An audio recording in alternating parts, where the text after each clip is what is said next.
Hello and welcome to another In a Nutshell video. This video is looking at topic 4D in the Christianity component of the Religious Studies A-Level from Eduqas. Topic 4D looks at the Christian ecumenical movement from the Edinburgh Missionary Conference in 1910 to the establishment of the World Council of Churches in 1948 to the ecumenical movement today. In this video, we are going to summarise why ecumenism is needed and the history of the ecumenical movement from 1910 until 1947. The Church is divided into thousands of denominations, and this division was called by John Calvin to be the chief evil of our time.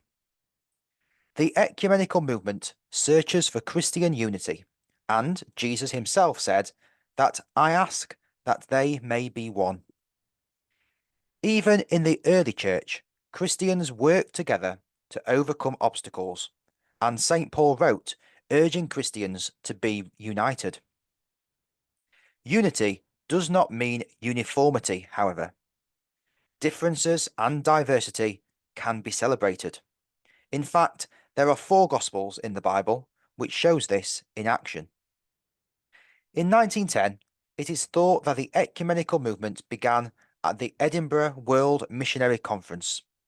This brought together an unprecedented number of churches and was needed, as previously there was no coordinated effort to work together, which wasted money. New converts to Christianity did not understand the divisions between denominations, which was confusing, and Christ himself had prayed for unity, as we mentioned earlier. 176 Christian churches attended this conference, and it involved over 1,200 Christians. However, the Catholics and Orthodox churches were not invited. The aim was to create a shared framework for evangelization. They did not discuss doctrine or sacraments, as this would divide the different groups. The slogan from the conference was "Doctrine divides, but service unites." While this was a significant gathering, which showed Christians' willingness to work together, the absence of the Catholics and Orthodox may have impacted on how effective the conference could have been. Also, the lack of conversation of doctrine prevented any real unity, some might argue. There were 3 significant developments following the World Missionary Conference in Edinburgh. In 1921, the International Missionary Conference was created. It continued the work of the 1910 conference and considered evangelization in the secular world, and the relevance of the gospel in response to war and slavery. In 1925, the Life and Work movement met to discuss the role of the church in society, focusing on the social and economic problems following World War I.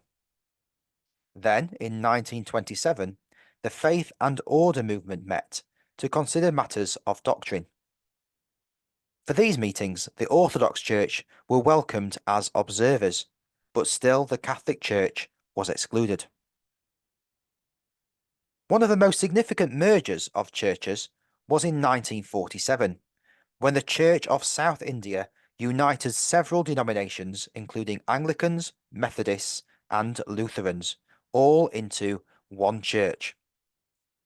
In the next video, we are going to look at the World Council of Churches, which started in 1948, and we'll think about its aims.